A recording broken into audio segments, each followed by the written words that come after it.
Bom dia, você aí que está nos acompanhando pelo perfil da Ela Black. Daqui a pouquinho nós vamos fazer a abertura da conferência da Conferência das Mulheres aqui do Norte, aqui de Manaus, para a gente discutir um pouco sobre política para as mulheres e o público e as pessoas LGBTQIAPN+. Deixa eu só verificar aqui o tema direitinho para eu não errar o tema da nossa conferência, que é... Deixa eu ver aqui. O tema da nossa conferência é produção de coletâneas como meio de promover a diversidade e a inclusão e a compreensão mútua. O que a gente está pretendendo hoje com a nossa conferência? É a gente verificar como que a gente pode divulgar mais, promover mais as produções literárias que envolvem a diversidade. Nós teremos aqui a Aritana Tibira, que é uma das palestrantes, que é mestre em literatura.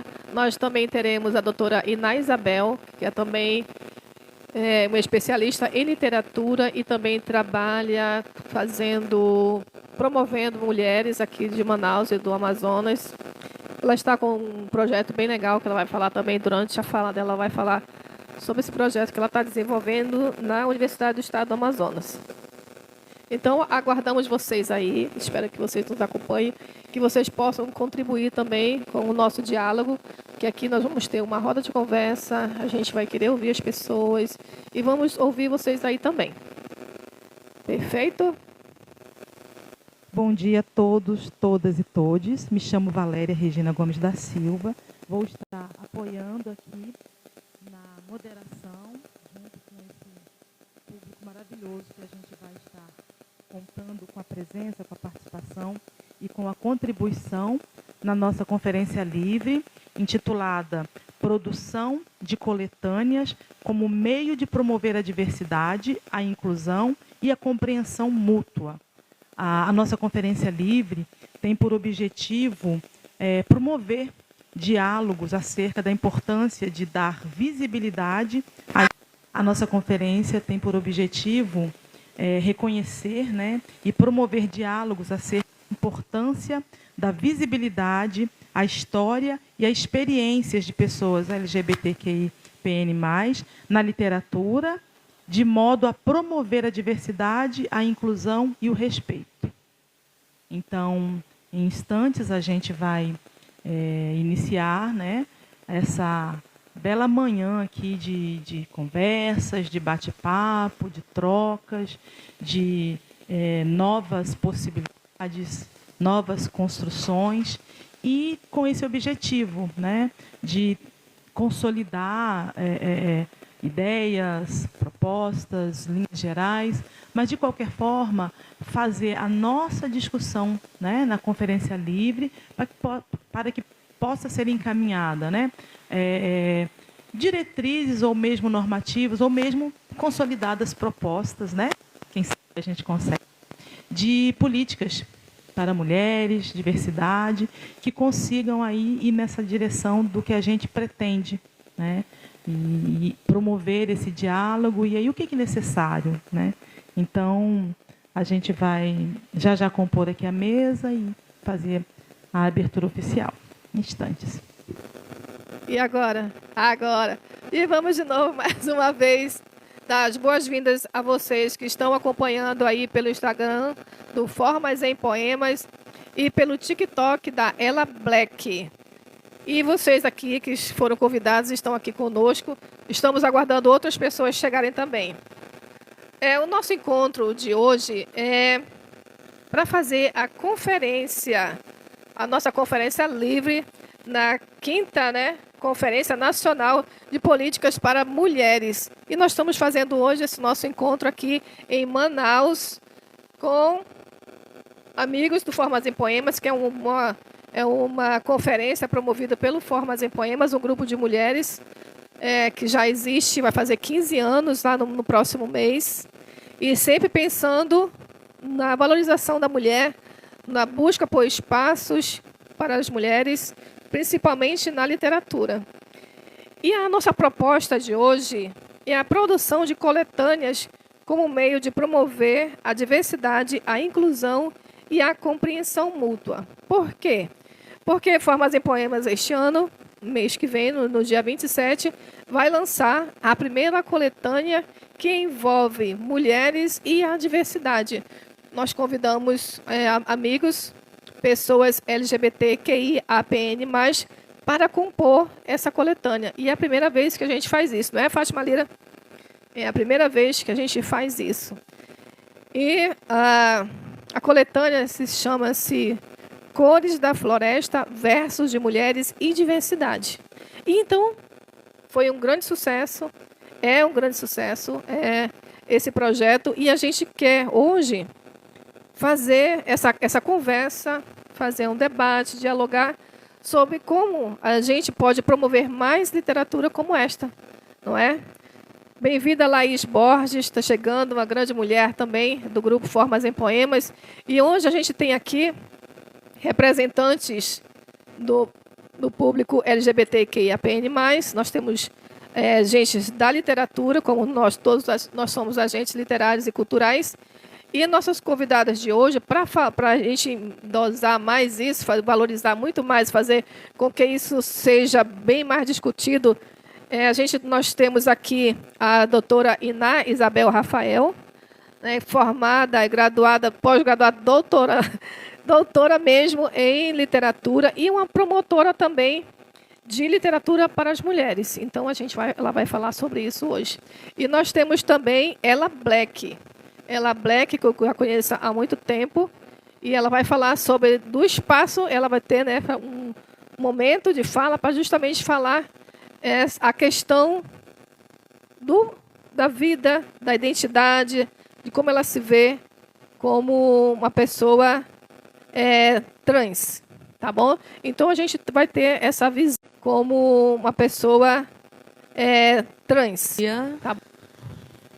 Bom dia, Francina. Bom dia, nossa amiga aqui também, a Valéria, que está compondo a mesa. Bom dia especial a vocês que estão aí do outro lado, né, nos ouvindo. Francina, muito obrigada pelo convite.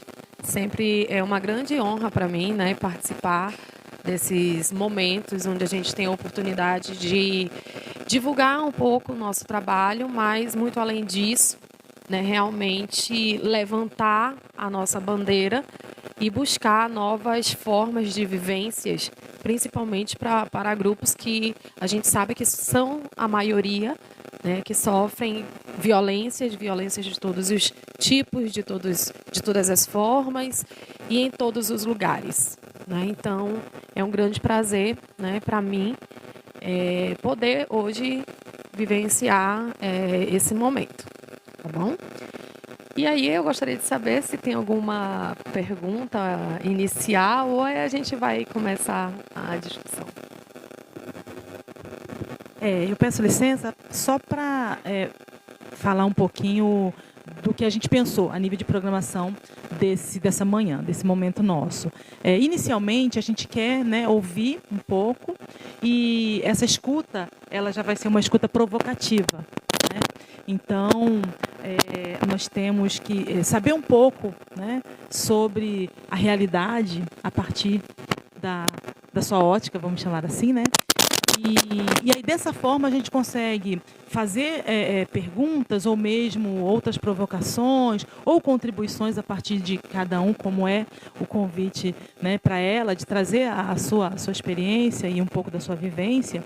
E, na sequência, a gente faz como uma rodada mais livre, que podem haver perguntas, mas, na verdade, a gente vai ter perguntas norteadoras daquele momento. Então, baseado no que a gente ouviu, baseado nas experiências, né, a gente vai ser motivado a refletir sobre aquilo que a gente ouviu. Então, podemos ter perguntas diretas também para os palestrantes, ou não, ou contribuições. Mas a ideia é a gente estar focando nessa realidade que a gente vivencia, fazendo uma construção dela com a literatura, a produção literária, a poesia, mas, sobretudo, o lugar de fala, né? Momentos de fala, espaços de fala. E é muito que o Formas em Poemas, né, e os demais grupos, que as pessoas que estão aqui, elas não participam só do Formas e Poemas como um coletivo também de mulher, elas participam em vários outros espaços de poesia, e a Francina daqui a pouco pode até fazer referência, né, ao Seria Mística, a própria Arçã e tantas outras que estão aqui representadas. Mas o fato é que todos nós, com um motivo maior aqui, é pensar como a gente faz uma construção de, eu vou chamar nesse primeiro momento de propostas, mas não é exatamente propostas, né? Mas a gente também pode chamar de diretriz, mas enfim, que reflexão que a gente pode fazer no âmbito da conferência livre que possa ser discutido no âmbito de uma conferência nacional que já tem data marcada e que o Brasil todo, representado nessa conferência nacional, vai estar discutindo. E a temática que a gente propôs discutir dentro dessa conferência nacional, que é um espaço somente da proposta, mas na conferência livre, que é agora o momento da discussão, é a temática que a Francina tão bem colocou. Como é que a gente dá visibilidade? Como é que a gente garante espaço? Como é que a gente constrói o que a gente quer? E o primeiro passo, que talvez seja o grande convite da sua fala, é: e aí, o que a gente quer? Bom, bem esclarecedor, né? Bom, eu vou pegar um pedacinho da sua fala para a gente começar aqui a refletir a respeito de como a gente chega até a ideia de que a gente precisa, de fato, de políticas públicas tanto de amparo quanto de inclusão e também de proteção. Então, não é somente políticas públicas de forma solta, né? A gente precisa de política pública de proteção e de amparo, certo? E, para iniciar, eu acho interessante, já que a gente está pensando aqui em reivindicações no âmbito político, pensar em problemas, em casos que aconteceram, né? E que são assim uma pequena amostra, porque teve uma grande repercussão na mídia, né? Nas outras fontes de comunicação, mas que é algo que a gente vivencia no nosso cotidiano. Então, o primeiro caso aqui que eu vou colocar é o caso do Fernando, tá? Que foi o adolescente de 17 anos que morreu, que foi assassinado, né? Foi espancado até a morte, porque discordou, né, da conversa, da fala dos seus colegas, isso na rua da sua casa, né? Então, a gente tem um caso, e ele discordou quando o assunto era a questão de gênero, certo? Então, foi um caso evidente e já comprovado de homofobia.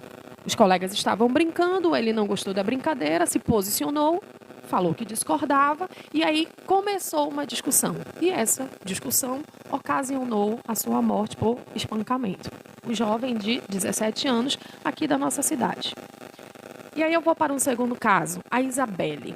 A Isabelle, ela é de um município de Manaus, de Maués, e foi assassinada, né? Assassinada após ser espancada, torturada, ter o seu cabelo raspado.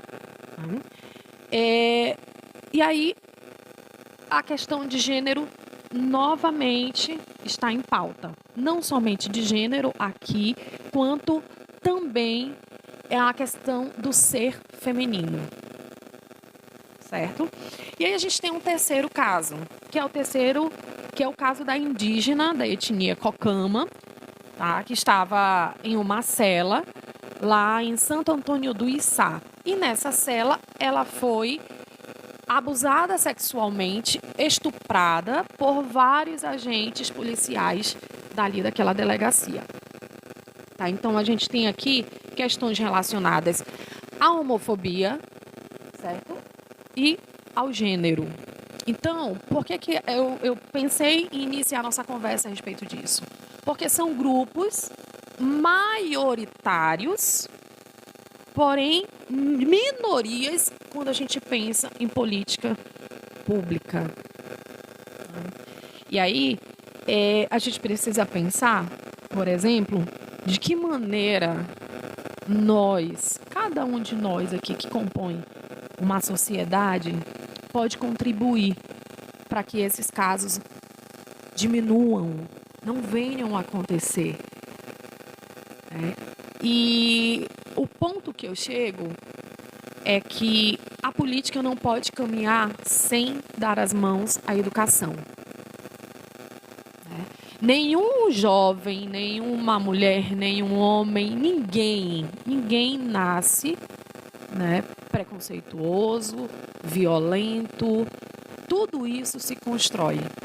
Se constrói dentro de uma estrutura familiar e depois, essa lógica, dentro de uma estrutura familiar e depois nas instituições, principalmente nas instituições de ensino.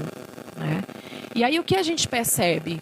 Que a nossa sociedade, e aí eu falo no âmbito mais amplo, não somente na cidade de Manaus, mas no Brasil, e eu ouso até falar também no mundo, a gente está ainda bem distante, de pensar em formas efetivas e sistemáticas de educação, onde a questão de gênero, onde a questão de raça não seja mais vista como uma diferença, e sim como uma diversidade. Mas se tratando do Brasil, por sermos um país que foi colonizado, e aí a gente não deve, não pode, não é admissível que a gente nos veja de forma homogênica, porque nós somos diferentes em muitos aspectos, de cor, de classe social, de espaços políticos. Nós temos uma diversidade gigantesca, imensa, devido ao processo colonizador. Então, o que a gente precisa de várias coisas. Alguns pontos são muito fundamentais. É que hoje, por exemplo, essas leis que nós temos, LDB, por exemplo, a BNCC também, seja posta em prática no cotidiano institucional, a nível da educação básica, a nível da educação superior. Infelizmente, a gente ainda escuta aquelas vozes que dizem assim: gente, agora tudo querem reclamar, agora tudo querem reivindicar. Então, é lógico que a gente quer reclamar, é lógico que a gente quer reivindicar, é lógico que a gente quer assumir um lugar de fala, que ele é importante, ele é fundamental para a gente não somente sentir as dores dos outros que passam, a família que passa por uma situação dessa, mas também reconhecer que essa luta também é nossa. Essa causa também é nossa. Isso independentemente de acontecer com um parente, com uma filha, com um irmão. Não precisa acontecer com nenhum de nós, com nossas parentelas, para que a gente assuma esse lugar de voz. E aí eu vou pegar, por exemplo, uma fala da Djamila Ribeiro, que eu tenho essa escritora como uma referência na questão da racialidade, na questão de gênero também, e que ela disse o seguinte: alguém foi no podcast comentar a respeito de quem pode falar sobre a questão de raça, quem é que tem o direito de assumir um espaço de voz, para falar da questão da racialidade ou da homossexualidade. E aí a debatedora disse o seguinte: Djamila, por exemplo, eu não sou uma mulher negra, eu não sou uma mulher homossexual. Eu posso falar sobre a homossexualidade? Eu posso falar sobre o racismo? Já que eu não me enquadro dentro desta categoria, digamos assim. E ela disse: sim, nós temos que falar. Só que você vai falar a partir das suas experiências, a partir do seu ponto de vista. a partir das suas vivências, certo? Então, assim, eu não preciso ser homossexual para eu repudiar qualquer forma de preconceito e de violência. Não precisa eu ser homossexual. É uma questão humanitária. E a humanidade transcende a questão de gênero, transcende a questão de raça. Nada tem a ver com isso. A questão da humanidade, ela não tem a ver com ser homem ou ser mulher. É a questão do direito à vida, que é inclusive a pauta de um debate que a gente vai ter, se não me engano, em outubro, né, Francina? A questão do suicídio, né? Então, é um direito à vida, certo? Então, assim, só para a gente desenhar um contexto de que se nós somos frutos de um processo colonizador, nós temos aí um pouquinho de cada raça, né? Então, eu não posso, primeiramente, eu não posso entender o racismo e o preconceito como algo que, se não me afeta, eu não vou me posicionar. Não. Né? Eu preciso me posicionar por uma questão de humanidade. Eu tenho que me posicionar, porque ninguém mereceria, né, ser alvo de violência pela sua cor de pele, pelo fato simplesmente de ser também mulher.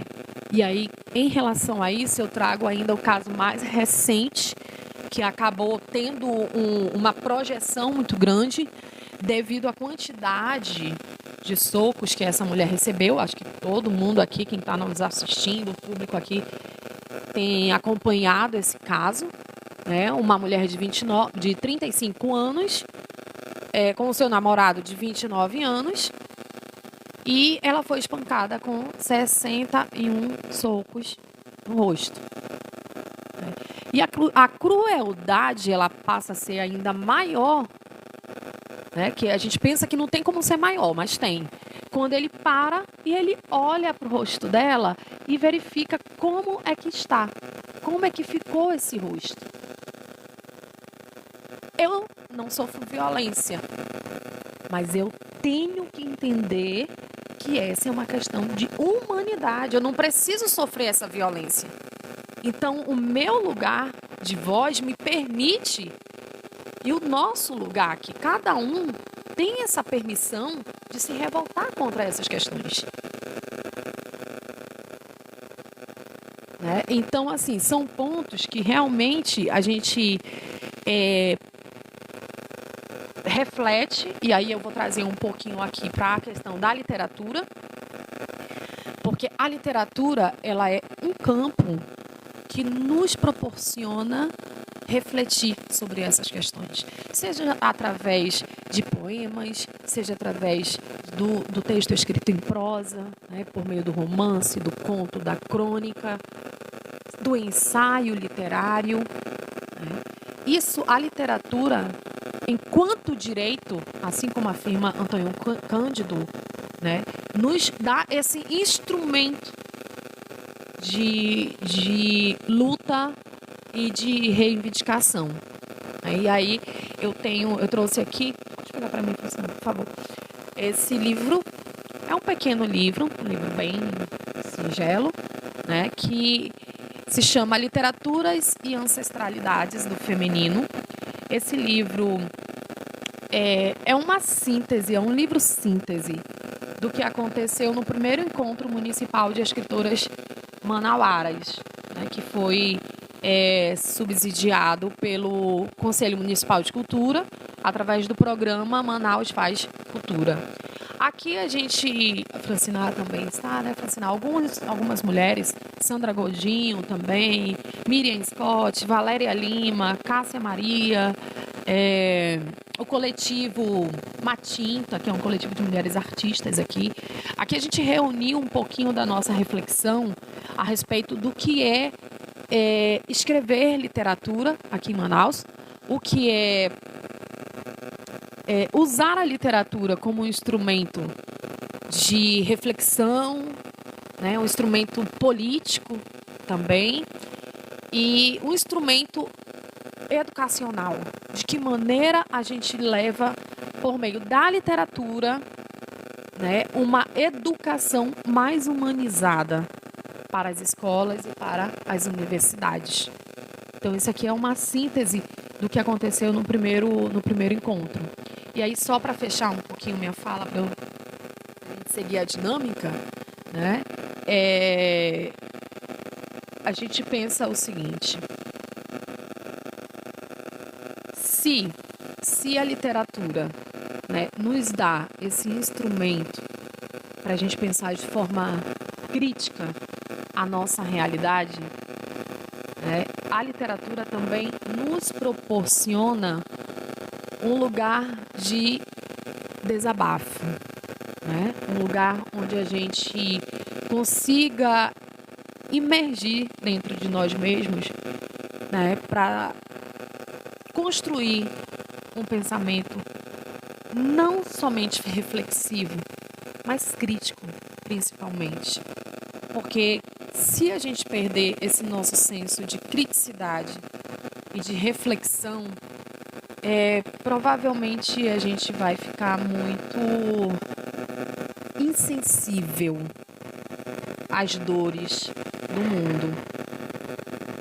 Então, eu acho que a literatura, ela proporciona esse pensamento, a construção desse pensamento.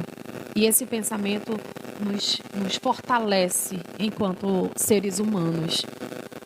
Então, acho que é um pouquinho aí do que eu queria dividir aqui com vocês. Fiquei muito feliz com as tuas colocações e realmente eu me preocupo, às vezes eu fico até intimidada em falar sobre homofobia, sobre a questão de cor, por justamente essa questão de quando as pessoas nos colocam, que são dessa área, nos colocam tipo no nosso lugar, dizer que nós não temos lugar de fala porque não somos, porque eu também sou hétero. Então a gente parece que a gente não tem lugar de fala, mas quando você diz que eu tenho lugar de voz e falar da nossa responsabilidade, e aí é realmente onde eu me identifico. Não é porque eu tenho origem indígena, eu tenho origem negra, mas a cor da minha pele não reflete a questão da nossa ancestralidade. E quando você fala que nós temos voz, que nós temos responsabilidade, como nós somos, como seres humanos que fomos, nós temos que proteger, né, e dialogar sobre, isso faz com que eu, enquanto Francina Lira mesmo, continue promovendo esses diálogos e promovendo a cultura e a literatura. E é por isso que hoje nós estamos aqui, né? Porque quando nós fomos fazer o livro Cores da Floresta versus Mulheres e Diversidade, eu falei, são nossos amigos. As pessoas, nós temos gays, nós temos lésbica, nós temos trans, nós temos aqui a Ella Black, que eu conheço há muito tempo. Então, não há diferença, são nossos amigos. E nós temos que proteger, nós temos que acolher, nós temos que ter apatia, né? Não antipatia, mas apatia com isso. E a questão de saber ouvir também. E agora esse momento é para Ella Black, né, falar dessas vivências dela, de como ela se vê, porque nós estávamos conversando e ela disse, agora eu já me encontrei, agora já sabe realmente que eu sou, mas é todo um processo, né, para se chegar. E aqui, esse momento, que é para a gente, justamente, a gente dar a oportunidade para a gente falar sobre isso. E então, o microfone está aqui à tua disposição. Ok, obrigada. Primeiramente quero dizer bom dia a todos. Bom dia a todos que estão nos assistindo pela live também. É uma honra muito grande estar aqui participando dessa roda de conversa, porque é aquilo que nós estamos falando sobre representatividade. Se sentir representada através da literatura, se sentir representada através da música, de composições, se sentir representada através de liturgias, se sentir representada em todas as ocasiões é muito importante. Primeiramente porque a gente se sente mais humano. A gente se sente mais ser humano. A gente se sente melhor quando a gente sabe que nós temos ali algo onde nós podemos nos amparar. Seja através de um livro, seja através de uma música, seja através de uma dança, seja de qualquer tipo de arte. A arte, eu acredito que ela abraça todos nós, né? Abraça o negro, abraça o branco, abraça o amarelo, abraça o indígena, abraça o LGBTQIA+, abraça todos, o pobre, o rico, né? A arte, ela é uma cultura onde deve ser representado a todos, desde o pobre, desde o negro, ao homossexual, a lésbica, a trans, enfim. E como eu estava falando para a Fran mais cedo, né, para a Francina, agora eu me encontrei. Eu estou na arte desde os meus 4 anos, mas eu me entendi dentro da arte recentemente. Né? A gente se encontrar dentro da sociedade é difícil. É difícil. Quantas e quantas vezes eu estava dentro do ônibus, uma pessoa sentou no outro lado, para não sentar do meu lado. Como uma pessoa negra, como uma pessoa trans, como uma pessoa LGBT pequenininha mais. Várias vezes. Quantas vezes eu me senti triste? Muitas vezes. Quantas vezes eu fiquei depressiva? Várias. Tive que passar pelo psicólogo, tive que me consultar, tive que me tratar, entender por que as pessoas não me respeitam, por que as pessoas não me aceitam. E ser representada através da literatura, de poemas, poesias, histórias, cantigas e muito mais, a gente se sente melhor, a gente se sente feliz. Eu até fiz aqui algumas observações que a doutora estava falando sobre a representatividade, né? Sobre a representatividade e o nosso campo de reflexão, né? O nosso campo cósmico de visão é diferente, cada um aqui tem um campo de visão diferente. Tem uma consciência diferente, uma responsabilidade diferente, um caráter diferente. Cada um é diferente. Mas se a gente for lá na questão da ancestralidade, na época o LGBT, na época que se dizia GLS, né, tinha apenas 2 lugares. Ou era a cozinha, ou era a barbearia. Ou ser cabeleireira, né, ou ser manicure. Ah, você quer ser mulher, então você vai fazer coisas que mulher deve fazer. E agora a gente entra também na questão de mulher. Porque antigamente a mulher não tinha direito de nada. Não tinha direito de votar, não tinha direito de fala, né? Tinha que ser apenas usada. Assim como também os LGBTs, também na época, pessoas antes de mim sofreram, né, abusos, sofreram agressões, tanto verbais quanto físicas. Então isso é muito importante, essa trajetória da ancestralidade, né? Tanto eu me considero uma pessoa negra, né? Eu me considero uma mulher trans, né? Mas eu levei um tempo para me entender e compreender no campo de reflexão e educacional essa construção ideológica de ser o que sou e que as pessoas entendam e respeitem isso. Eu levei um tempo muito grande, tanto dentro da arte quanto na sociedade, como também como um senso comum em questão como cidadã, né? Porque todos nós temos os mesmos direitos, entre aspas, né? Então, a lei é para todos, mas não funciona para todos. A regra é para todos, mas a regra não serve para todos. O que serve para mim não serve para ti, o que serve para ele, você vai se aplicando e a gente vê isso dentro da política. Porque uns podem e outros não podem. Por que um deputado, por que um representante nosso pode ganhar um bom salário e nós, proletariados, CLTs, pessoas que trabalham autônomos, têm que viver de migalhas? Por que não aumentar o salário da mulher? Porque sempre o valor da mulher, o salário da mulher sempre vai ser um pouco menor do que o homem. Porque o homem é isso, o homem é aquilo. Porque o homem é o homem da casa. Não. As mulheres têm os mesmos direitos. As mulheres também votam. As mulheres têm até muito mais que os homens.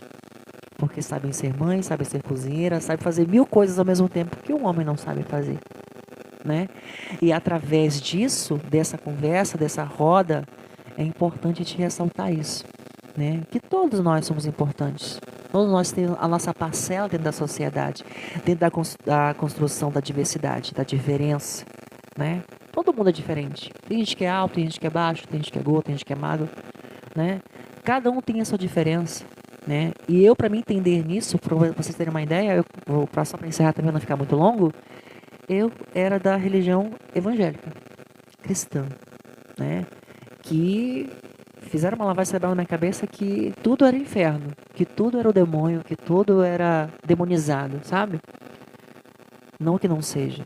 Eu acredito que cada crença tem suas doutrinas, tem os seus ensinamentos, tem as suas leis, tem a sua área lúdica para isso.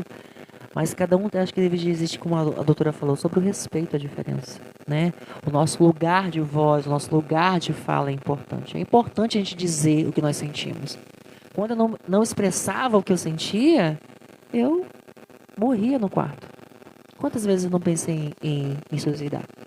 Tentei 2 vezes. Não tive êxito, porque não era a minha hora. Não, eu tenho um propósito. Olha onde nós temos um propósito, né? E sobre o direito de quem pode e quem não pode falar, eu acho isso muito delicado. Porque somente eu sei as minhas experiências, né? Só eu sei as minhas histórias que eu passei, né? As agressões verbais, as agressões físicas, né? Só a gente sabe, né? Assim como só a mulher sabe o que ela passa dentro da casa dela, as agressões, as histórias que acontecem entre 4 paredes, onde os filhos não podem ouvir. Eu sou um exemplo disso, que eu cansei de ver minha mãe apanhar do meu pai. E uma vez eu me urinei na cama vendo a minha mãe apanhar e não podia fazer nada, né? Então, ter essa representatividade e usar a literatura, a poesia, a música, as composições. Eu também sou cantora, sou compositora, sou back vocal, né? Mas para mim chegar aqui, eu ralei muito, né? E essas experiências de vida, né? Tudo isso que eu passei me tornou uma pessoa mais forte. Como uma pessoa negra, como uma pessoa de minoria, como uma pessoa pobre e como uma pessoa LGBTQIA+. Obrigada, gente.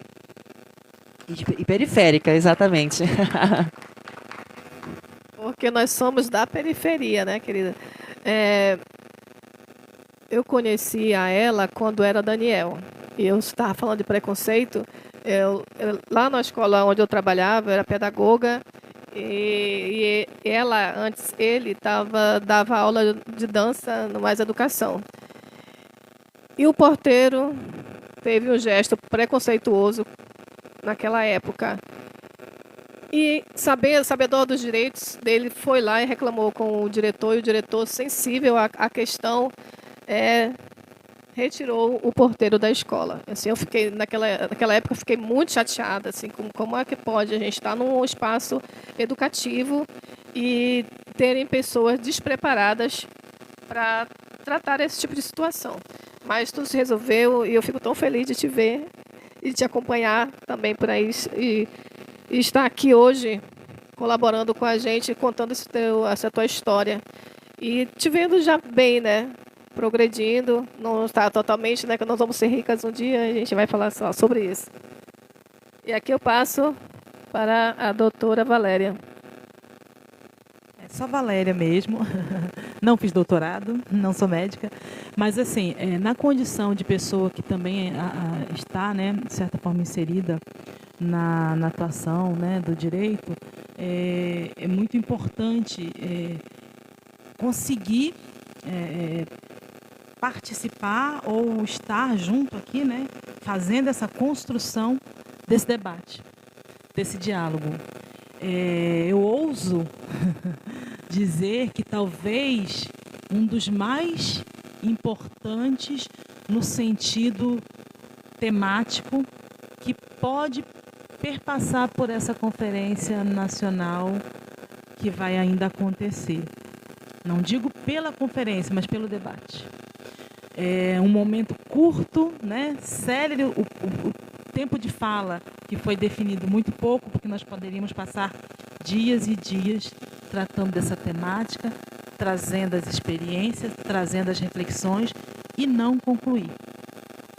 Mas o principal, por isso eu digo que talvez, ouso dizer que seja uma das temáticas mais importantes que pode ser levada para a Conferência Nacional, o debate. É necessário. E esse é o ponto que eu chamo de convergência nas duas falas. Tiveram vários outros. Mas esse eu acho que é o ponto que a gente pode prolongar um pouco agora a nossa fala, que é: precisamos falar sobre. E falar sobre, como bem disse a doutora, não necessariamente ou não estando no lugar de fala. E aí eu tomo a liberdade de repetir um exemplo que ela deu com as minhas palavras, mas que vai ser o provocador da nossa bate-papo, da nossa contribuição agora nas falas. Eu não preciso ser aquela namorada que pegou 60 socos no rosto para me indignar. Ou eu preciso? Não ligo porque não peguei 60 socos. É isso? É o oposto disso. É bem como a doutora falou, é bem como ela complementou. Tem o lugar da pessoa que recebeu a agressão e tem o lugar de qualquer ser humano. Mas não só seres humanos. Poetas, poetisas, escritores, pedagogos, transformistas. Qualquer pessoa, a partir da sua vivência, da sua experiência, da sua ótica, do ser humano que é, tem que se indignar sim. Não é possível se calar, não é possível achar que é normal, ou pior que isso, estar apático ao que acontece, porque não é comigo. Não, meu marido é maravilhoso, meu namorado me trata bem, minha namorada me trata bem, meu companheiro me trata bem, isso não me interessa. Não, eu não sou, eu sou aqui mulher cis, então eles estão lá lutando, que legal, que bom, apoio a luta deles. Não, a indígena, olha lá, mulher, indígena, né? Periférica, vou dizer sim, vou tomar a liberdade de dizer isso, porque está na periferia do país, porque não foi nem em Manaus, não é? Foi no município do Amazonas, do estado. E a gente poderia problematizar diversas formas. A maioria dos municípios não tem delegado, a maioria dos municípios tem gestor da delegacia que não está na sede do município, a maioria do município tem pessoas que estão lá contratadas que não... Se tem uma polícia que mata, que bate, imagine uma polícia despreparada no interior do estado. Então, é um lastro de questões que a gente teria hoje para discutir. Mas focando no que aproximou as duas falas, e eu acho que isso é muito importante para a gente refletir, como pergunta norteadora, como pensar o que a gente pode fazer, é muito isso. Não é porque não acontece comigo que eu vou ficar calada. E se eu estou no âmbito da poesia, da arte, da literatura, como é que eu me revolto? E também eu anotei algumas questões aqui que a gente pode também trazer, né, para o nosso momento aqui mais de reflexão, de contribuição nas falas. E antes de abrir para quem quer fazer uma pergunta, uma colocação, que eu os convido a fazer esse momento mais participativo, eu consegui perceber duas perguntas bem claras que já saíram nas falas agora anteriores, que eu vou chamar de pergunta, mas é uma reflexão. Literatura como instrumento de reflexão, como instrumento político, como instrumento educacional. E a arte como representatividade. Então, a partir dessas duas colocações, eu abro para quem quer fazer uma contribuição, uma fala. E aí eu queria só pedir a gentileza que viesse aqui na frente, porque afinal de contas a gente só está conseguindo filmar aqui na frente. Pode ser? Mas é uma rodada, tá bom? Então, a gente sinta-se à vontade, quem quiser ser o primeiro, e aí eu convido vir até aqui à frente. Tudo bem? Algum voluntário ou eu posso voluntariar alguém?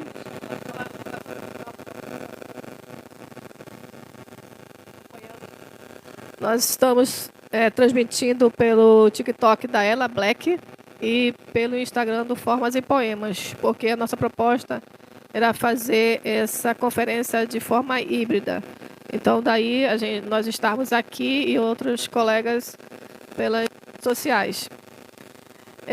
Laís Borges, você como representante tanto do Formas em Poemas, com 15 anos contribuindo com Formas em Poemas na literatura, e agora no Seriado Mística, que é um espaço cultural eclético, quais são as tuas contribuições para esse nosso diálogo?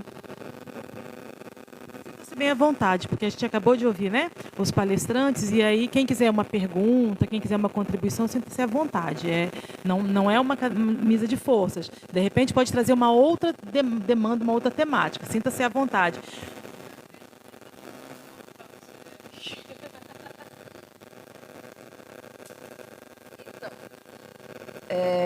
O que eu tenho a contribuir com essa questão é importante a criação de espaços e de momentos como esse e como tantos outros para que se possa compartilhar vivências e assim poder realmente conhecer a visão do outro. Infelizmente, eu sou alguém que já passou por violência. Eu sei o quanto isso acaba com a gente e o quanto que eu não desejo que alguém passe por isso. E quanto à questão cultural, eu penso que a arte ela tem um papel social muito importante. Há muito aquele conceito, de modo empírico, que a arte é o belo, a arte é para fazer com que... deixa eu encontrar a palavra, a expressão. Sim, que a arte ela é usada com teor mais decorativo.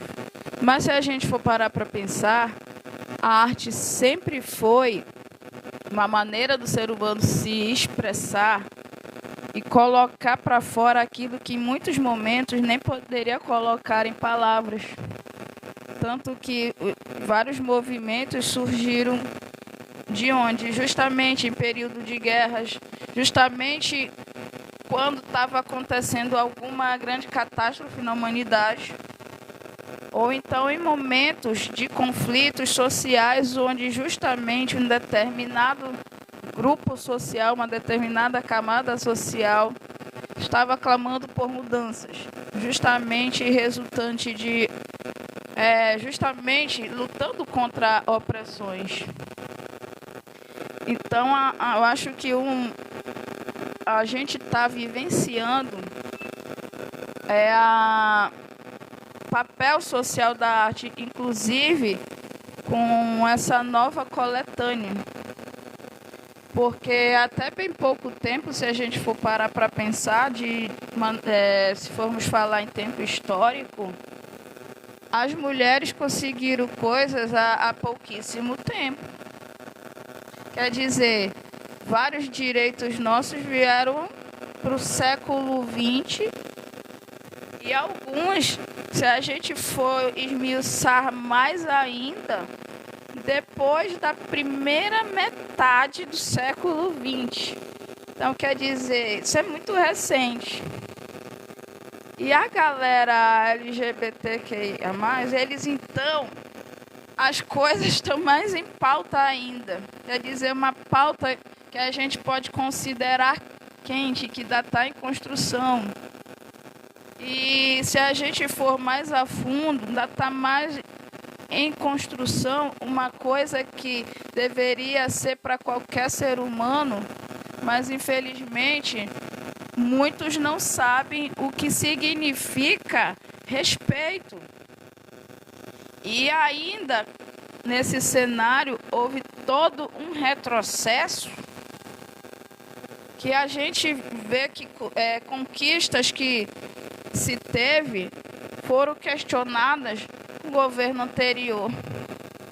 E com isso, a gente viu uma explosão de demônios que estavam engavetados que voltaram à tona.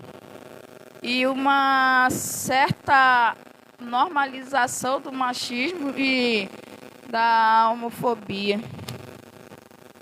Então, eu acho que cabe sempre a gente fazer essas reflexões e utilizar, sim, o papel social da arte, porque eu tenho a história de vários amigos que foram salvos pela arte em vários níveis, psicologicamente, financeiramente.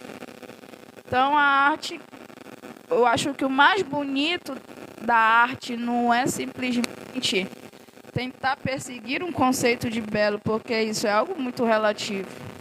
Eu acho que o mais bonito da arte é tentar tornar o mundo melhor, mas eu não falo a questão de planeta. Pelo menos o mundo de alguém melhor. É isso.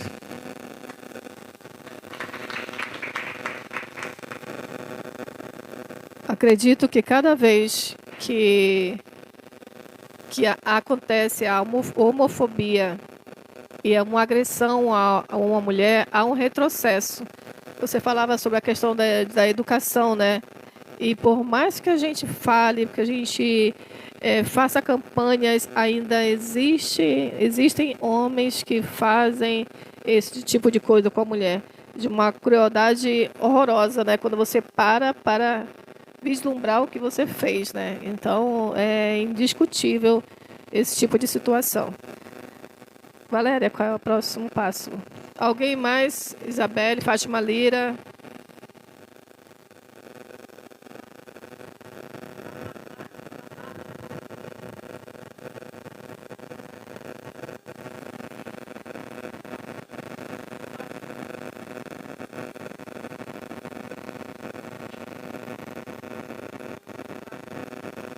Ok.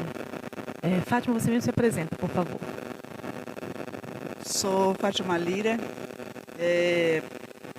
eu faço parte do Formas e Poemas, da GEB, da LACA, da UCAMA, BEPA, né? Então, estava até afastada por causa de doença, mas quando eu vi a conferência sobre mulher, quando abre um panorama que entra a mulher, eu faço questão de vir, de participar, porque eu também... apesar de eu ter uma família, ter sido criado por uma família que sem preconceito, sem nada disso, né? Fui criado assim num ambiente bem light mesmo, né? Meu pai e minha mãe, eles não eram ignorantes, eles já sabiam ler e escrever. Eu tive esse privilégio, né? Mas eu, quando casei, sofri também violência doméstica, e muito. E até agora não terminei meu livro, porque eu não sei como abordar esse tema, porque me envolve muito, né?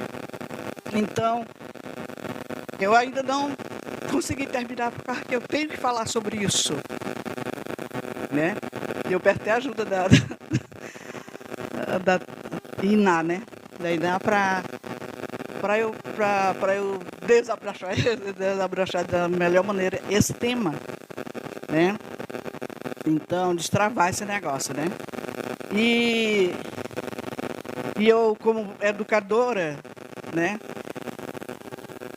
Teve muitas das vezes que os meus alunos, eles enfrentavam o marido, né? O marido para me defender. E isso era muito ruim, mas só que uma vez eu assistindo uma homilia de um padre, ele começou a homilia assim: o mundo cometeu o suicídio de pensar. Ninguém quer mais pensar. E estão chegando a esse caos dos 60 murros na cara de uma mulher, né? E acontecendo, eu fiquei muito raivosa e decepcionada com o que aconteceu com aquele rapazinho de 17 anos, que eu fiquei muito pasma com isso, né? E toda vez que acontece uma coisa dessas, né, envolve a gente, que nós somos educadores, mães e mulher. E eu vejo esse mundo sem pensar, principalmente dentro da educação. A educação está esquecendo disso, de fazer a criança pensar. Só quer isso, aquilo, mas não ensina o aluno a pensar. O meu neto, ele está com 9 anos e ele não sabe pensar. Eu me preocupo muito com isso.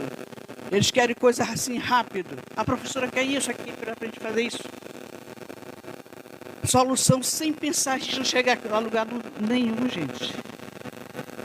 E isso me entristece muito porque a gente fica assim numa situação que, como educadora, a gente não pode quase fazer nada. Mas por isso que eu entrei na arte da palavra. Né? Então foi por causa da Francina que eu entrei, ela me puxou, né, pelo anzol, assim, e eu estou aqui.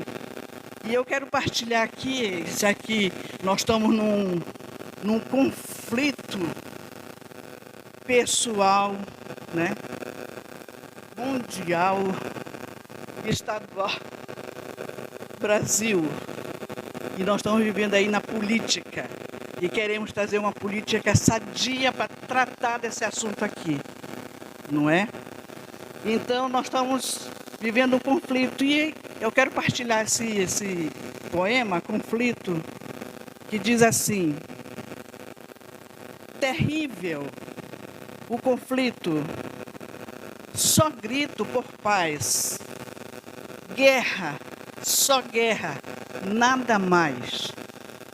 O mundo ecoa de dor, o amor, flor solitária no negro asfalto, se ergue, pura, no anonimato.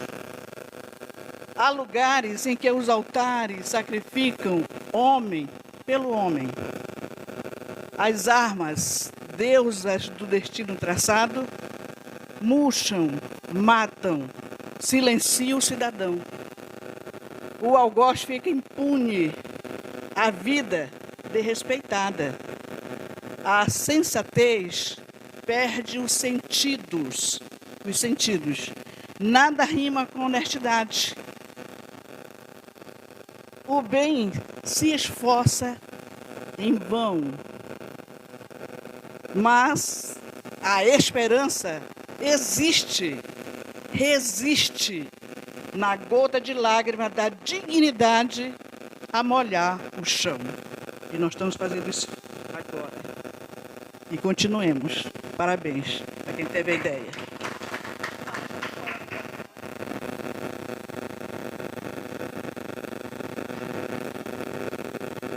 Um pouquinho antes da fala da Fátima, a Laís ainda complementava aqui, né, sentada aqui na plateia, de citou outras questões bem negativas, né, de outros movimentos, de questões bem negativas. E só aproveitando esse ganchinho final da tua fala, só lembrar que, e esse é o ato político, né, da Conferência Livre, lembrar que nós vamos agora realizar 2025, a 5ª Conferência Nacional, eu digo nós quanto povo, mas né, governo federal, a 5ª Conferência Nacional de Mulheres. E aí, Laís, lembrar que a última, e que estava até então silenciada, foi 2016. Então, da mesma forma que você, na sua fala, traz para a gente a lembrança de que os direitos, as conquistas de mulher é recente, não é? Demais direitos estão sendo diminuídos, vou usar essa palavra para não ser, né, tão ruim, mas esse como um ato político também nesse sentido de que, não, a gente vem numa conquista de direitos, a gente não só não vai perder direitos, como a gente tem muita clareza dos direitos que nós temos. E agora nós estamos construindo juntas, a nível de Brasil, o que queremos para a mulher, diversidade. Então é muito nessa linha que eu me sinto muito contemplada com todas as falas. Eu acho que se nós tivéssemos ensaiado os diálogos, eles não teriam sido tão conectados. Cada um com o seu modo, né, a sua forma de fala e com a experiência que trouxe até agora, conseguiu estar, e eu vou já voltar o microfone, né, aos palestrantes para que façam suas complementações e falas finais, para encerrar esse bloco, mas para dizer que as falas foram exatamente dentro do que a proposta da mesa. Então, temos mais um inscrito, ótimo, pode vir, e aí eu deixo que se apresente.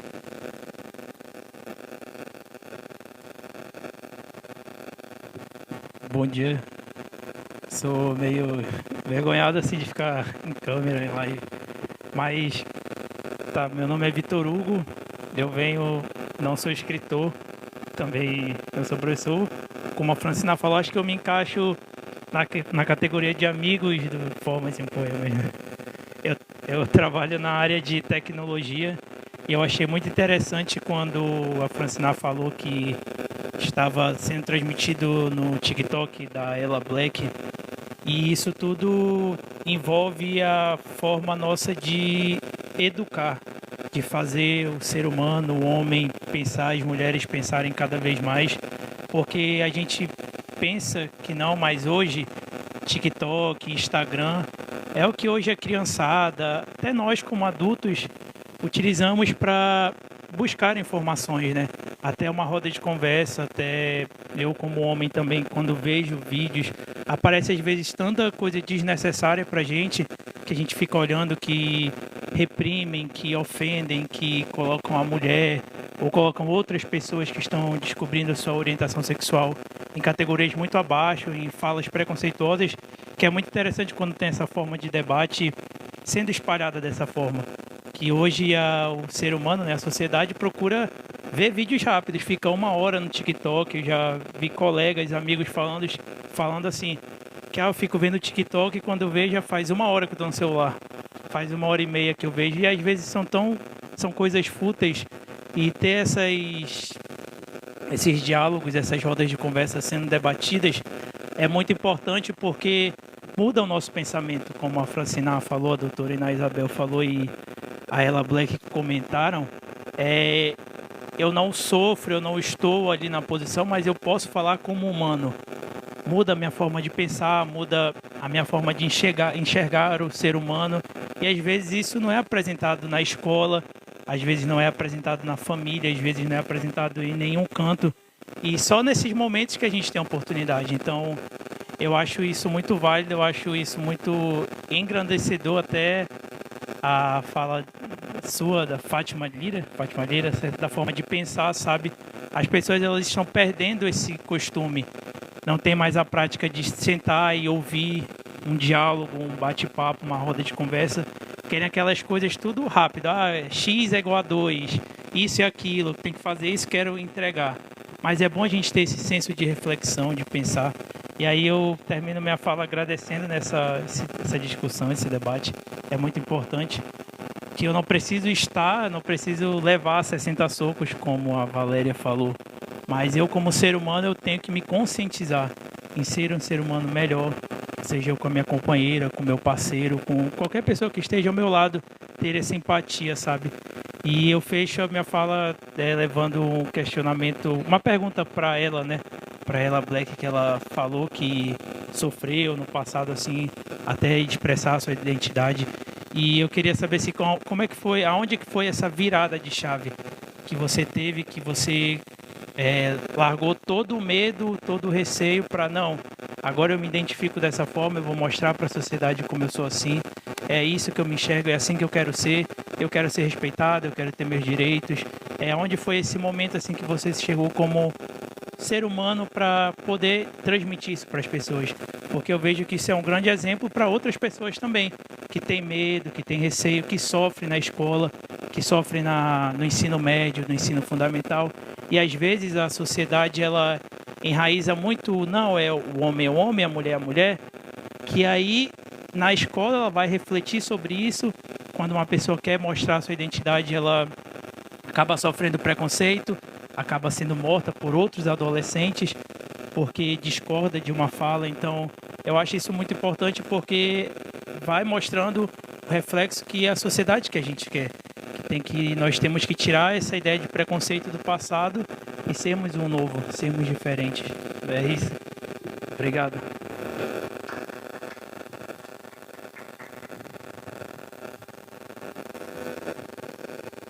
Bom, é uma coisa bem delicada, mas não é um bicho de 7 cabeças mais para mim hoje em dia. Emociona, emociona. Eu vou te falar de quando eu comecei na arte. Eu comecei na arte com 8 anos de idade. Fazia teatro na escola municipal Marechal Cândido Rondon, na área periférica ali do Tarumã, com a professora Moira, professora de arte, que sempre nos apoiava. E nessa época, a professora Moira Amorim, maravilhosa, até me arrepio. Nessa época, eu era uma pessoa cristã. Vivia no meio cristã. Eu sabia que eu tinha outros gostos. Eu sabia que lá no fundo eu tinha outros pensamentos. Mas, como eu falei, a literatura, a liturgia religiosa fazia com que eu tivesse esse medo. O medo de ser quem eu era, que eu tinha que ser. De ser livre. Para te ter uma ideia, na época eu tomava banho no rio de calça comprida, de roupa. Até dar banho na piscina tinha que tomar banho de roupa. Não podia usar uma sunga, ou um biquíni na época, né? Que era banal aos olhos do Criador. Vamos dizer assim. E foi quando eu me encontrei na arte, onde eu fiz a peça Saltimbancos durante 5 anos. Eu era o ator principal na época, eu era o jumento, né? Mas o jumento, todo mundo não queria, ninguém queria ser o jumento, porque o jumento, na cabeça das pessoas, pelo preconceito literal da situação, o jumento é o burro, né? É uma pessoa sem conhecimento, é uma pessoa que tem um cérebro pequeno, né? Então eu aceitei fazer o jumento. Fiquei durante 5 anos. E foi a professora Moira, a minha educadora de artes, que falou: tem que parar com isso. Você tem que ser livre, você não quer ficar mais à vontade? E eu ali, teu pai e tua mãe não estão aqui, não estão olhando. Mas Deus está olhando. Não, Deus, ele é humano. Deus, ele é amor. Ele vai te aceitar do jeito que você é. Ele não vai se importar se você tomar um banho de sunga ou tomar banho de bermuda, mas diminui um pouco, porque era todo empacotado, parecia uma pamonha. Tá entendendo? Quando eu ia ter essas situações. Então, nesse período, eu me encontrei uma pessoa livre, né? Passou-se todo o período da minha educação, tudo. Quando foi aos 21 anos, eu tenho 32.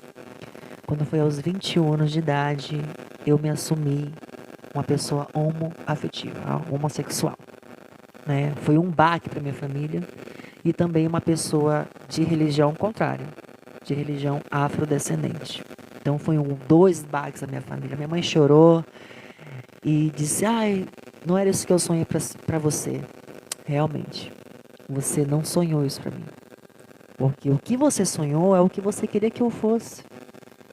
O que você almejou que eu fosse. Mas tá na hora de eu andar com as minhas próprias pernas. E foi quando nasceu Ella Black. Ella Black era um personagem, era uma drag queen. Cantava pop, cantava Lady Gaga, Beyoncé, sabe? Só artistas pop. Mariah Carey, Whitney Houston, Toni Braxton, enfim. Então, a Ella Black, na época, que era apenas uma personagem, não era o meu ganha-pão como é hoje, né? Não é minha área artística mesmo, que eu canto na noite, canto bolero, forró, brega, canto de tudo um pouco. E foi quando Ella Black nasceu. E ela foi um refúgio, um escape de usar a arte, né, como a minha colega mesmo disse ali, para expressar e usar o meu ponto de fala e defender a minha bandeira, levantar minhas bandeiras. Que Ella Black, ela defende a cultura negra e a cultura LGBTQIA+. Que na outrora, anos atrás, era só conhecido como LGBT, né, ou GLS. E hoje nós temos novas siglas dentro desse todo esse conceito, né? E foi quando nasceu Ella Black. Mas Ella Guimarães, da Natividade, nasceu agora, está com 2 anos. Que eu me encontrei como uma mulher trans. Me aceitei como mulher, porque eu tinha essa dificuldade, né? Tanto no meio artístico, porque as pessoas falavam, como participei da banda que eu te contei mais cedo, né? Eu entrei numa banda aqui de forró de Manaus, chamada assim, a Banda Sem Frescura, que não tinha nada de sem frescura, tinha muita era frescura, na qual me inibia de usar minha lace, me inibia de me maquiar, de me impor como uma mulher trans. E isso doeu muito para mim, porque eram as pessoas que eu mais confiava. E a decepção vem das pessoas que a gente mais confia, que a gente mais admira. Chorei horrores, chorei muito. Eu até contei para a Francina vindo para cá. Chorei muito, porque doeu na minha alma, doeu do meu coração, doeu no meu pensamento, do meu intelecto. Eu disse, pô, como que eu vou fazer com que as pessoas me respeitem? E aí foi quando vai entrar a resposta à tua pergunta. Não lembro qual é o autor dessa palavra, mas eu sei que é um pensador grego. Entre ser, é o Shakespeare, né? Acho que fala, né? Entre ser e não ser, eu sou. É isso? Não lembro. É o Shakespeare, né? Ser ou não ser, eis a questão. E foi quando entrei nessa questão. Ser ou não ser? Eu disse, eu vou ser. Porque quem tem que gostar de mim, tem que gostar de mim pelo que eu sou. Pela educação que eu tenho, pelo caráter que eu tenho, pelo carinho que eu tenho, o respeito que eu tenho. E foi aí que eu me assumi. Como uma mulher trans, como Ela Guimarães na Natividade, conhecida artisticamente como Ela Black. E a Ela Black tem me levado a lugares do Amazonas que eu nunca tinha ido, como Daniel Guimarães. Como eu nunca tinha ido como D. Guimarães, como era conhecido. Já fui para Manequiri cantar, já fui para Careiro da Várzea cantar, já fui cantar em vários interiores aqui de Manaus. Em Rio Preto da Eva, Itacoatiara, Lindóia, através da arte. E chegou uma época também que eu fiz dois faces. Um para mim e um pro Daniel, né? 2 faces eu tinha. E quando eu saí da banda, fiz 2 faces. Quem quiser contratar o Daniel, vai chamar o Daniel. Quem quiser Ela Black, vai chamar Ela Black. E foi aí que eu vi que o pessoal preferia Ela Black e não preferia o Daniel. E foi aí que eu me encontrei. Obrigada. Lembrando que a nossa conferência, o título dela é Produção de Coletâneas como meio de promover a diversidade, a inclusão e a compreensão mútua. Nós temos o objetivo de promover diálogos, como está acontecendo agora, acerca da importância de dar visibilidade a histórias e experiências de mulheres e pessoas LGBTQIAPN+, na literatura, de modo a promover a diversidade, a inclusão e, principalmente, o respeito. Acho que a gente já passa para Iná, não é isso? E aí, enquanto ela vai fazendo a fala dela, eu vou só distribuir umas tarjetazinhas, aí só explicar isso. Essas tarjetazinhas, depois vai ter uma pergunta e na tarjetazinha pode ter 1, 2 ou até 3 respostas, mas de perguntas bem objetivas, tá bom? Mas eu explico um pouquinho para vocês. E aí eu passo para vocês, já pode fazer as suas considerações finais. Obrigada. Eu vou voltar um pouquinho na fala da Fátima, tá bom, Fátima? Até porque você sugeriu, né, uma pergunta e aí eu disse, bom, tenho que responder, né? Não posso deixar de responder. Quando você fala ainda da dificuldade que você tem em expressar, por meio das palavras, no papel, as tuas vivências, né? As tuas dores enquanto mulher. E aí uma coisa que eu vou te dizer, Fátima, é o seguinte: você não está sozinha nessa, tá bom? A gente é fruto de um sistema patriarcal que muito e muito nos afetou de forma negativa. Então, as tuas vivências, elas são vivências das mulheres, tanto da sua época, como das mulheres de hoje, como também da mulher que foi espancada pelo namorado. Então, só para a gente perceber o quanto esse sistema ele foi nocivo, que hoje, mesmo a gente ainda não estando vivenciando naquela época, a gente ainda sofre os ensinamentos que foram dados aos homens, né, a respeito desse tratamento em relação à mulher. Então, provavelmente, as tuas experiências, guardadas as devidas diferenças, elas também dialogam com dores de outras mulheres. Agora, lógico que a gente rememorizar isso para poder colocar no papel é um exercício que a gente precisa fazer primeiramente com a gente mesma. Ou seja, eu estou preparada para visitar aquele lugar, aquela memória? eu suporto visitar aquela memória? E aí essa resposta é você mesmo que vai ter. Isso é muito individual de cada uma de nós. Porque tem lugares que a gente não quer voltar. E é um direito nosso.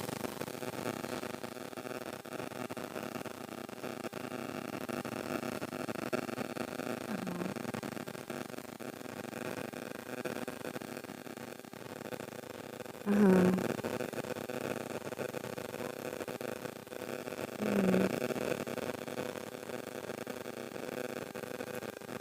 É. Graças a Deus, né? E aí, Fátima, eu vou usar muito rapidamente meu tempo, né? Eu vou te dar um exemplo, tá bom? Meu pai foi casado com a minha mãe durante 19 anos, depois divorciaram. Meu pai, a gente vivia mudando de cidade, sabe? Meu avô nunca aprovou esse casamento. Talvez lá no fundo, ele tivesse toda a razão. Mas eu quero fazer um recorte para você de violência que ele marcou tanto a vida da minha mãe quanto a minha vida também. E é um lugar que eu hoje consegui revisitar, mas durante muito tempo eu não conseguia, tá? A gente estava jantando e eu lembro muito bem que era uma caldeirada. Meu pai sempre teve o costume de colocar um pratinho no lado para ir tirando os ossos do peixe e deixando lá naquele lugar, né? A minha mãe, na hora que todo mundo terminou, saiu retirando as louças. E no meio desses ossos de peixe tinha um pedaço de peixe que ele ainda queria comer e minha mãe jogou no lixo. O que foi que meu pai fez? Disse: vem aqui, se ajoelha. Ela se ajoelhou. Ele foi lá no fogão, pegou todo o caldo da panela e jogou na cabeça dela. E a gente assistindo tudo isso. Então, o que eu quero te dizer é que realmente a tua dor é a dor de muitas mulheres. Porque nós viemos desse maldito sistema patriarcal, misógino, preconceituoso e que detesta as mulheres. Infelizmente, essa é a nossa realidade. Então, enquanto a gente não buscar pôr um espaço político de voz onde a gente possa ser ouvida e considerada, a gente não pode se quietar. A gente tem que se movimentar. E aí, voltando para ela, queridíssima, que eu tive o prazer de conhecer. Ela, quando eu falei da questão do espaço de voz, da gente falar sobre essa questão, realmente a gente tem que se inquietar com isso. Mas lógico que quando eu digo assim, eu preciso falar sobre violência, eu preciso falar sobre a homossexualidade, a violência e o preconceito voltados para a questão de gênero, para a questão de raça. Por quê? Porque isso tem que me inquietar. Isso tem que me afetar de alguma maneira. Agora, obviamente que quem vai narrar as tuas experiências é você. Eu não tenho o direito de narrar a tua experiência. E aí é que a gente faz essa troca. É por isso que nós estamos aqui hoje, justamente por eu falar de um lugar e você falar da sua experiência pessoal, desse outro lugar político que nos é dado, né? Então, só mesmo para a gente fechar esse ponto de lugar de fala. E aí, trazendo para um outro ponto, gente, que até a Francina colocou aqui na pergunta, mas eu consigo lembrar, né? De que forma a gente pode usar a literatura, no caso, para estimular a produção de mulheres, né? Do texto literário. Produção do texto literário por mulheres. Então, vamos lá, gente. Eu estou com um projeto que eu digo que esse projeto não é meu, ele é nosso. É um projeto que visa fazer o mapeamento das mulheres que escrevem aqui no Amazonas. Tá? Por quê? Porque nós não temos hoje, tá? Nós não temos até hoje um registro das escritoras que produzem literatura aqui. Nós não temos. Outros estados têm uma relação de mulheres escritoras. Nós não temos. Então, esse projeto, que é pós-doutoramento que eu faço na Universidade do Estado do Amazonas, ele visa reconhecer, localizar essas mulheres que escrevem literatura, para a gente depois publicar em formato de dicionário. E esse dicionário circular nas escolas, circular nas universidades, circular nas faculdades. Por quê? Porque a pesquisa em literatura, na verdade, eu vou falar, a pesquisa na área de letras, ela é um campo, por exemplo, a nível de mestrado, de doutorado, que é uma possibilidade desse pesquisador estudar as obras, poemas, os contos, as artes literárias dessas mulheres. Só que muitas vezes eles não sabem onde encontrar. Quem são as escritoras daqui de literatura? Então esse projeto ele visa justamente isso, fazer esse mapeamento, colocar no dicionário essas mulheres e as obras, né? E depois tornar esse material público. E aí, gente, tem uma grande observação que diferencia de um projeto muito parecido, que tem também lá na UEA, que na verdade são duas diferenças. A primeira é que esse é voltado somente para as mulheres. Né? Esse é específico, é da nossa pauta feminina. Ele é somente feito pelas mulheres.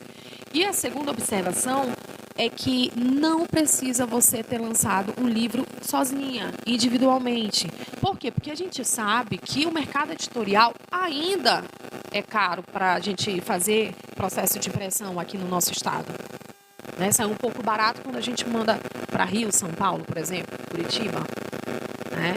Então, assim, se você escreve poemas sempre em coletâneas, ótimo, faz o seu registro lá. O meu perfil no Instagram é naisabel.amazônia. Lá eu fixei o card. Nesse card tem o link.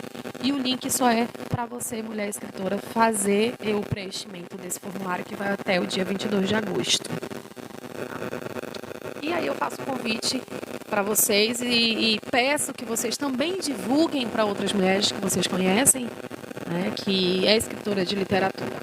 E por fim, eu vou declamar um poema que eu acho que ele dialoga com a nossa conversa, mas principalmente eu acho que ele proporciona assim, uma reflexão sobre a questão de violência, sobre a questão do ser feminino e sobre a questão também da liberdade que a gente precisa ter e o cuidado, o autocuidado, o cuidado com nós mesmas. A gente precisa o tempo todo estar vigiante às relações, vigiantes, gente, não neuróticas, tá? Vigiantes às relações e não normalizar coisas que não podem ser normalizadas, tá? E o poema é o seguinte, eu escrevi ele em 2023, em Espírito Santo. Ele diz assim: eu sou do tipo que escreve o nome na areia e se põe a observar. Eu sou só, eu sou mar. Não me queira algemar, porque eu fujo para nunca mais voltar. Ele é bem curtinho, mas ele representa muito bem o nosso momento de mulher de fuga. Quando a gente tiver que fugir, quando a gente olhar e dizer bem assim, esse é o meu momento de fugir, não pensam duas vezes. Fujam. Sem olhar para trás. Então é isso. Muito obrigada pela escuta. Muito obrigada pela oportunidade também. Você falou isso, de fugir e não olhar para trás. Eu quero fazer uma reverência à minha mãe. Minha mãe, Maria Helena, que por muito tempo foi agredida pelo meu pai. E certo dia ela falou assim, estou indo embora, vou levar, quem quiser ir comigo, venha. E foi assim que eu vim parar em Manaus, né? Minhas irmãs. Ela fugiu mesmo, ela desistiu de tentar e cansou de apanhar e veio embora. E isso é só um parêntese no meio de tantas mulheres, né? Que aconteceram, que passaram por isso. Eu queria, nesse momento, fazer um agradecimento muito especial a todos pelas suas partilhas.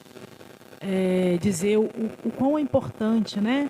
o quão nós aqui nos acolhemos nesse momento, nessa manhã, porque não estava dentro do planejamento da programação, e nós nem achávamos que íamos acessar, tocar áreas tão sensíveis como foi.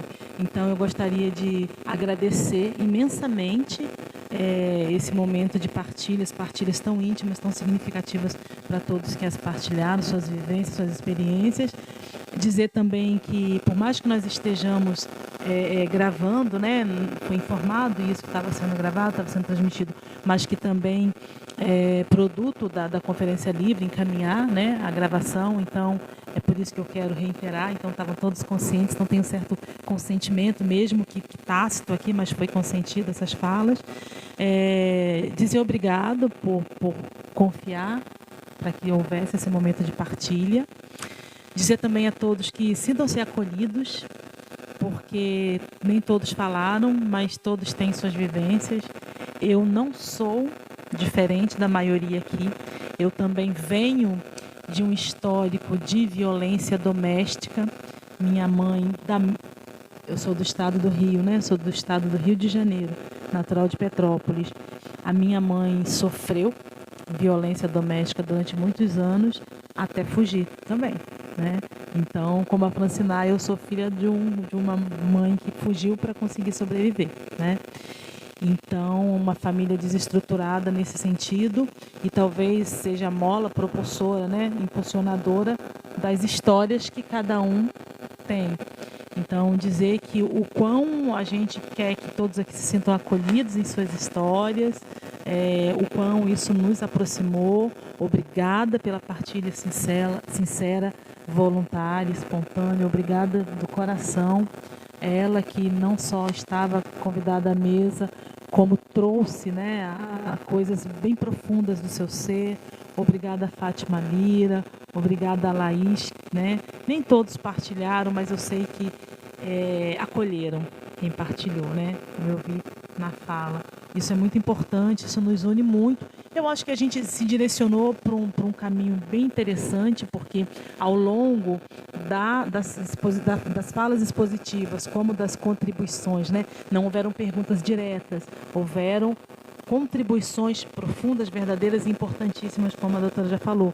E eu estava aqui fazendo as anotações, então eu já consegui anotar. Então eu vou aproveitar os momentos de vocês na mesa, não vou pedir para se tirar agora, vou inverter só um pouquinho a programação, porque eu consegui fazendo ao longo das conversas algumas anotações. Então peço licença para fazer a sistematização com vocês ainda na mesa, que eu acho que vai ser importante, porque a gente conseguiu ser bem sintético no pensamento, né? Acho que isso foi importante. E algumas coisas já saíram como propostas, né? Inclusive, a Iná foi bem clara, né? Quando respondeu a pergunta 2. Aí eu lanço a vocês a pergunta 1. Então, eu dei uma folhinha, né? Vocês têm aí uma tarjetazinha que tem número 1 na frente, número 2 atrás. A pergunta número 1, só ouçam a pergunta, não precisa anotar, ela é muito simples, porque é a reflexão do que a gente pode fazer, a gente já até falou hoje, né? Então, a pergunta número 1 é: como promover o diálogo? Sobre todas essas questões que a gente trouxe hoje, sobre o nosso objetivo com essa conferência, né? E esse diálogo é justamente sobre a importância de dar visibilidade a histórias e experiências, né, da diversidade, né, LGBTQIAPN+, na literatura. Então, o como? Como que a gente pode promover esse diálogo? Veja bem, esse momento aqui pela manhã, que foi a Conferência Livre, ela acabou sendo, e foi até citada na fala da ela, um espaço desse diálogo.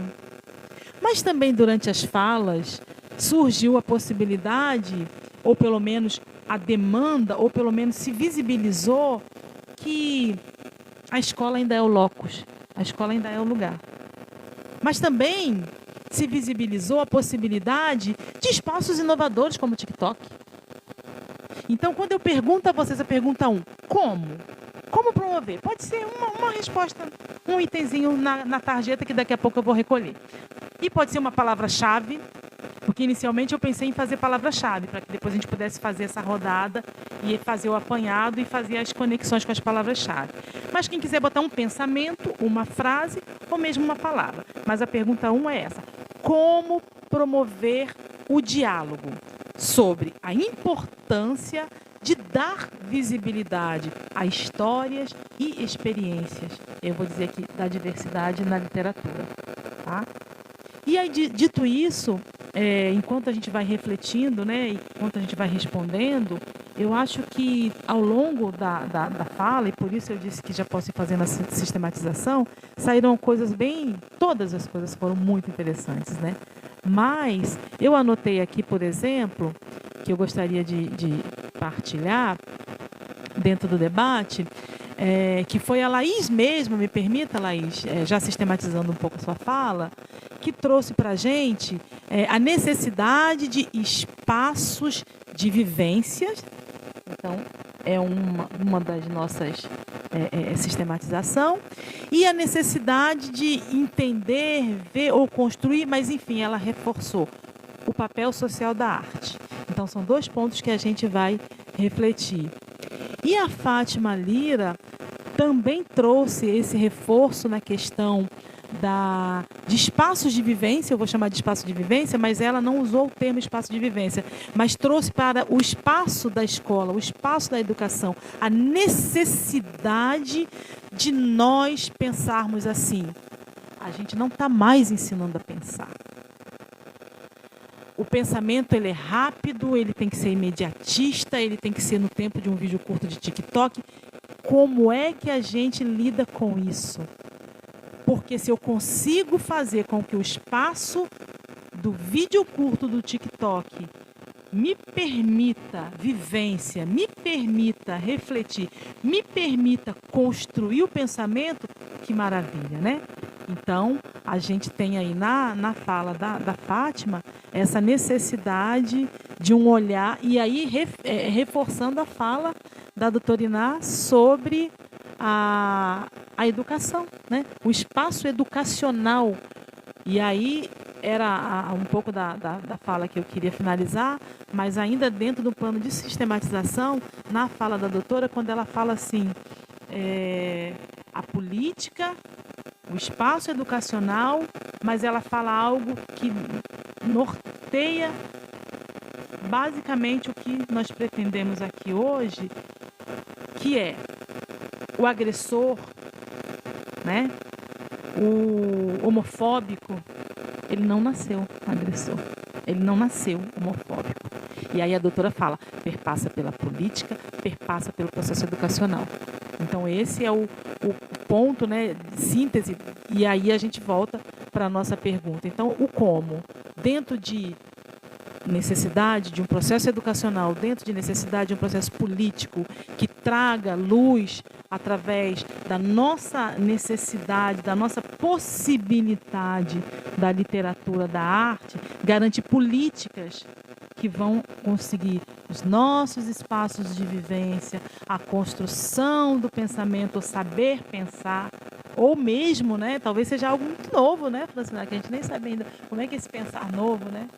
É isso, é o tempo de um vídeo de TikTok, é uma ideia curta, concentrada, compacta, mas e aí? A gente vai ter que se ajustar, se adaptar. Faz parte também da diversidade. Mas a gente não pode esquecer, que eu acho que talvez tenha sido esse a partilha maior da nossa origem. De onde cada um veio, qual é o seu lugar de fala. E também isso não vai nos paralisar diante de uma situação, mas eu não sou negro, então por que eu vou estar militando no racismo? Então, essa reflexão que talvez seja o que é necessário, uma construção mais curta, se é que eu posso dizer isso, né? Mas para dizer assim, como que a gente chega com essa necessidade, com essa reflexão toda aos jovens, ao mundo atual, que é um mundo imediatista, que é um mundo onde todo mundo se coloca, todo mundo responde. Chegou uma mensagem, celular ou qualquer outra rede social, imediatamente aquela pessoa, parece que é automático, né? A manifestação. E é tão automático que já está ali as opções. Já tem os emojis, não precisa pensar mesmo. pensamento. Tem uns que eu até nem sei o que significa, mas enfim, tá ali os emojis. E aí a pessoa já acha qual é o emoji que encaixa ali, beleza, e vai. Só que, e aí, era fake news, não era fake news? É algo que você se colocar ou simplesmente marcar ali um emoji? Como é que isso chega na pessoa que fez, que escreveu, que está lá? Ofende, agride, machuca? Dá um reforço positivo naquilo que ela quer ou não? Ou seja, até nesses espaços de caixinha, de o tempo de um emoji, é preciso criar o pensamento. E agora, vou recolher as tarjetas. Aqui eu aproveito esse momento que vocês estão pensando para fazer aqui nas mídias sociais o pré-lançamento da coletânea Cores da Floresta, Versos de Mulheres e Diversidade. Eu fechei o meu negócio aqui. O card, o computador. Quem é que está com aquela imagem do Cores da Floresta? Eu vou dizer o seguinte, assim que terminar aqui essa nossa conferência, eu vou lançar no stand com todos os participantes, inclusive nós temos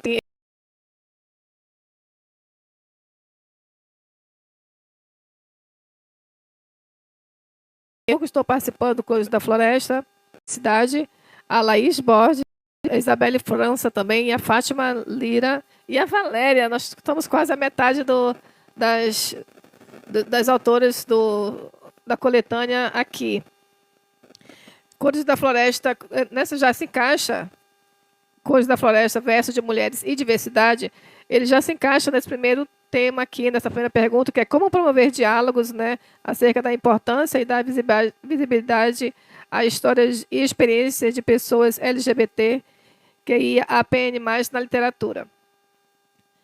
Essa coletânea ela foi pensada exatamente para isso, para que nós, do Formas em Poemas, juntos com os nossos amigos LGBTQIAPN+, pudéssemos falar da nossa vida através da poesia.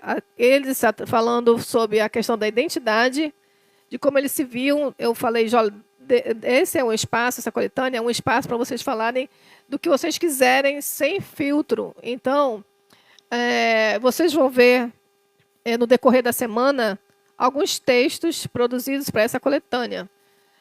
Magno Ferezio fez um poema chamado Identidade, que é e também tem o Cores da Floresta. Nós temos a Márcia Tonelli, nós temos a Cádia Taboada, nós temos a Aritana Tibira, que são pessoas, nós temos a Aimee Yarin, nós temos a Bianca Souza, porque lá nós temos trans, nós temos lésbicas, nós temos bi, nós temos... Eu já esqueci os outros, o que são. Então, a gente vai passar a conhecer mais essas pessoas a partir de suas falas, né, de suas experiências. Então, é uma coletânea que eu gostei muito de fazer. Eu já convidei a ela para fazer parte do lançamento. Hoje nós estaremos já visitando o local, né, para a gente ver como é que a gente vai fazer. Então, no decorrer dessa semana, vocês vão conhecer poemas produzidos por essas autoras e autores da coletânea Cores da Floresta e Diversidade. Essa aqui, como estimular a produção literária de mulheres.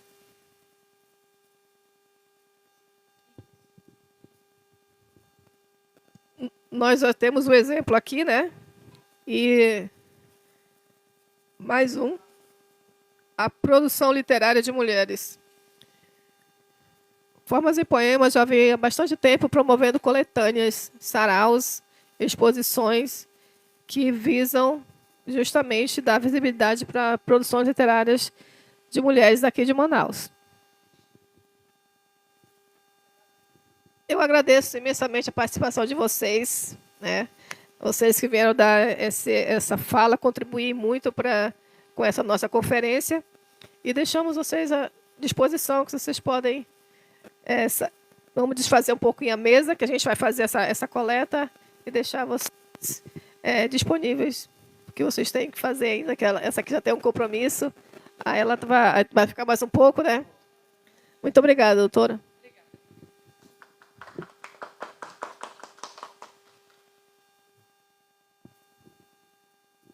Então a plateia aqui, eles estão respondendo a segunda pergunta, né? Nós fizemos 2 perguntas norteadoras e, ao longo da manhã, nós já acabamos que debatemos o que seria o fruto dessas perguntas norteadoras. Então, a gente inverteu um pouco. Primeiro fez o debate, agora sintetiza a resposta das perguntas. Na sequência, nós vamos fazer vamos chamar de eleição mesmo, acho que o termo é esse, né? De delegada, né, de indicativos para quem vai participar da Conferência Nacional, né? Então, é um processo mesmo de fazer uma escolha. Aí, quem vai se candidatar para participar da conferência, e a gente faz aí um processo de votação, acho que pode ser até uma votação aberta, né, Francina? Acho que não precisa ser votação fechada, não, porque, afinal de contas, a gente vai levar em consideração alguns fatores, né? Como a participação na conferência em Brasília, são 2 vagas, não é isso, Francina? 2 vagas, participação em Brasília, e aí a gente tem que verificar também, dentro da data, a possibilidade de quem vai poder viajar. Então, eu acho que esses fatores já vão ser os fatores, os critérios, digamos assim, para quem quer se candidatar para participar da Conferência Nacional. Aí, assim, eu gostaria de... eu não sei, mas quem quiser, pelo menos um voluntário, para ler a sua resposta da pergunta 1 e pergunta 2, eu acho que seria bem ilustrativo, já que a gente está filmando. Não vai dar para todo mundo ler, mas, de repente, 1 ou 2 que queiram. Quer ler? Não, mas vem aqui no microfone, porque aí é para poder... Tá bom? Não, vamos lá. Sim. Pergunta 1. Como promover o diálogo sobre a importância de dar visibilidade a histórias e experiências de pessoas... a história na literatura de LGBTQIPN+, e, dessa forma, promover o diálogo. Vamos lá, deixa eu ler aqui a pergunta correta aqui. Vamos lá. Como promover diálogos acerca da importância de dar visibilidade a histórias e experiências de pessoas LGBTQIAPN+, na literatura? Eu respondi assim. O diálogo é caminho do conhecimento humano que visa a educação como um todo e dá asa ao ser humano de ser feliz, porque nós fomos criados simplesmente para ser felizes. Como estimular a produção literária de mulheres, fazendo encontros, eventos construtivos para despertar o interesse na produção literária. Pode me entregar? A Fátima vai ficar comigo. Mais alguém para ler? Mais um? Acho que é interessante. Pode ler? Eu agradeço.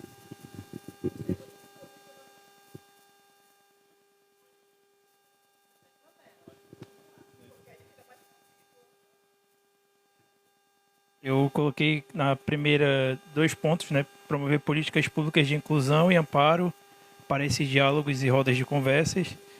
Aí o outro ponto é promover podcast, lives, transmissões ou cortes, aqueles cortes que a gente vê de YouTube, que cheguem a todos de forma consciente, permitindo que todas as gerações e idades vejam, né? Nem todo mundo, assim, se for comparar todas as gerações, muitos usam o celular, outros não, preferem a roda de conversa, assim, bate-papo. Aí na segunda, como promover a escrita de mulheres, eu coloquei promover nas escolas concursos, atividades e semana de arte e cultura que incentive mulheres a escreverem e incluir na didática de ensino a escrita de mulheres. Eu coloquei esse ponto desde do ensino, porque no ensino médio que eu participei, eu lembrei agora, me recordei, que a professora de português no 2º ano, ela abriu o tema assim, o poema que virou canção, que incentivava os alunos a escreverem. Era um sábado que todo mundo ia lá com seu poema e cantava ele. Então acho que promoveu também, acho que até as pessoas que tinham interesse em escrever e fazer poema. Aí eu coloquei esse ponto aqui que me remeteu ao ensino médio. Obrigado. Mais alguém quer? Eu acho que a gente tem quanto tempo? A gente tem uns minutinhos ainda, né? Venha cá, Laís, então.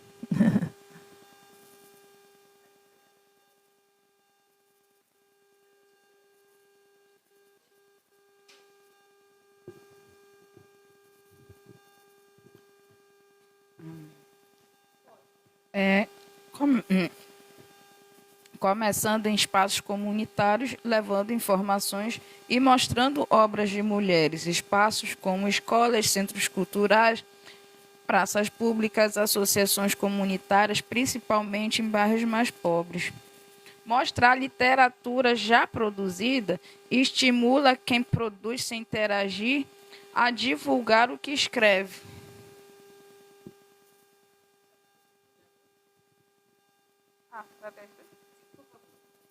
Essa foi a segunda, no caso. Número 1. Por meio da educação, utilizando as redes sociais para se aproximar das pessoas, visando difundir informações importantes sobre os temas pertinentes. Muito obrigada. Então, a gente conseguiu aqui já algumas, só a nível de informação. Essas respostas, a contribuição de todos, ela vai constar na ata da nossa manhã aqui, que eu fiquei o tempo todo aqui fazendo a ata, tá bom?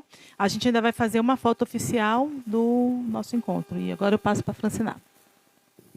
Só convidar os colegas que estão aqui, porque alguns já foram embora, então antes que os outros saiam, a gente vai fazer essa foto aqui para a gente manter nosso registro desse nosso encontro. E vamos encerrar a live, porque agora a gente vai fazer a votação. A gente vai fazer a votação e também a gente vai fazer a sistematização aqui para a gente encerrar. Mas antes, depois tu aparece também. Depois tu faz uma selfie. Queridos, que vocês nos acompanharam, 3K pela Ela Black, de gente curtindo. Não vi quanto que está no Formas em Poemas também, mas agradecer a todas as pessoas que estão aí, dando as suas curtidas, as suas mensagens. A gente pensava justamente isso. A gente sabe que é num sábado de manhã. Tem gente que está, as mulheres cuidando das suas casas, né? Os homens estão indo lavar o carro e tudo mais. Alguns. E a questão da distância, da logística para chegar até aqui. Então, mas o que vocês estão podendo acompanhar pelo celular de vocês aí. Então, muito obrigada. A gente vai ficando por aqui para fazer a finalização aqui, offline, tá bom? Vem, Manazinha.